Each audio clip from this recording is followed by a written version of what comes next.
Good morning बच्चों। आज हम इतिहास में प्रसिद्ध वीर स्वाभिमानी महाराणा प्रताप के विषय में पढ़ेंगे। मेवाड़ के महान राजपूत नरेश महाराणा प्रताप अपने पराक्रम और शौर्य के लिए पूरी दुनिया में मिसाल के रूप में जाने जाते हैं। एक ऐसा राजपूत सम्राट जिसने जंगलों में रहना पसंद किया, लेकिन कभी विदेशी मुगलों की दास्तां स्वीकार नहीं की। उन्होंने देश, धर्म और स्वाधीनता के लिए सब कुछ न्यौछावर कर दिया।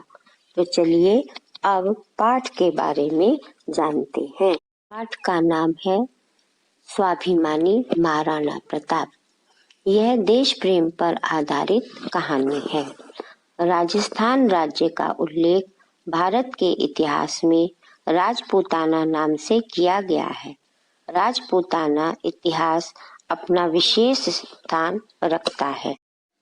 राजपूताना राजपूत वीरों की कर्मभूमि के रूप में जाना जाता है। राजपूत शूरवीरता के लिए इतिहास के पृष्ठों पर अमर हो गए हैं। अपने लहू से उन्होंने सदा देश के मस्तक पर तिलक लगाया है। कितने ही राजपूतों को आज भी श्रद्धा और सम्मान के साथ याद किया जाता है। राजा हमीरदेव, राणा कुंभा, राव उदाजी, गोरा बादल, जयमल पत्ता, राणा सांगा आदि ऐसे वीर थे जो स्वदेश के गौरव की रक्षा के लिए अपने प्राणों को हथेली पर लिए रहते थे। ऐसे शूरवीरों की श्रेणी में अग्रिम पंक्ति में खड़े हैं मेवाड़ के सिसोदिया वंश के वीर शिरोमणि महाराणा प्रताप सिंह। प्रताप ने स्वतंत्रता की रूखी रोटी खाकर अपने स्वाभिमान की रक्षा करने में संतोष अनुभव किया। प्रताप सिंह मेवाड़ के प्रसिद्ध वीर राणा सांगा के पौत्र थे। प्रताप उस समय मेवाड़ के सिंहासन पर विराजमान हुए, जबकि राजपूत वीर एक एक करके मुगल बादशाह अकबर की अधीनता स्वीकार करते जा रहे थे। अकबर एक कुशल राजनीतिज्ञ थे। कई राजपूत परिवारों के साथ विवाह संबंध स्थापित करके उन्होंने उनकी सहायता प्राप्त की। उनकी सहायता से अकबर ने अपने साम्राज्य का विस्तार किया। आमेर राज्य के राजपूत मान सिंह अकबर के दाहिने हाथ थे। बादशाह ने मान सिंह को मुगल सेना का सेनापति बनाया था। मान सिंह ने अनेक राजपूत राजाओं को अकबर की अधीनता स्वीकार करने के लिए विवश किया। राणा प्रताप मान सिंह के मित्र थे। मान सिंह ने राणा को भी अकबर की अधीनता मान लेने के लिए मनाया था, पर स्वाधीनता के पुजारी राणा प्रताप इससे सहमत न हुए। परिणाम हल्दी घाटी के युद्ध के रूप में सामने आया। अकबर की विशाल सेना ने राणा पर आक्रमण किया। हल्दी घाटी के मैदान में हुए भयंकर युद्ध में प्रताप को भारी नुकसान उठाना पड़ा।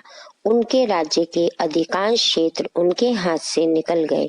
राज परिवार को लेकर कुछ सैनिकों के साथ प्रताप अरावली के जंगलों की ओर निकल गए। वहां उन्होंने फिर से अपनी सैनिक शक्ति को संगठित किया।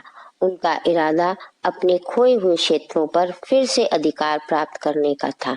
राणा प्रताप ने प्रतिज्ञा की कि जब तक मैं अपना सारा राज्य वापस न ले लूंगा, तब तक पत्तल पर मिट्टी के बर्तनों में भोजन करूंगा और सदा पृथ्वी पर सोऊंगा। वे कभी चैन से न बैठे। उनके हितैषी मित्र अकबर बादशाह की अधीनता स्वीकार कर लेने के लिए बराबर उन पर जोर डालते रहे, पर राणा तो स्वाभिमानी थे। उन्होंने स्वाभिमान के साथ रूखी सूखी रोटी खाकर जीवन निर्वाह किया। पराधीनता का जीवन उन्हें स्वीकार न था। अंत में उनके प्रयत्नों को सफलता मिली। उन्होंने अपने खोए हुए राज्य के अधिकांश क्षेत्रों पर पुनः अधिकार पा लिया। ऐसे स्वाभिमानी राजपूत वीर को इतिहास श्रद्धापूर्वक सदैव याद करता रहेगा। बच्चों, मैं आशा करती हूँ कि आपको यह पाठ पढ़ने में आनंद आया होगा। इस वीडियो के साथ एक पीडीएफ दी जा रही है जिसके माध्यम से आप पाठ से संबंधित लिखित कार्य आसानी से कर सकेंगे। कार्य को ध्यान पूर्वक पढ़ेंगे, याद करेंगे और अपनी क्लास वर्क तथा होमवर्क कॉपी में एवं पुस्तक में करेंगे। धन्यवाद।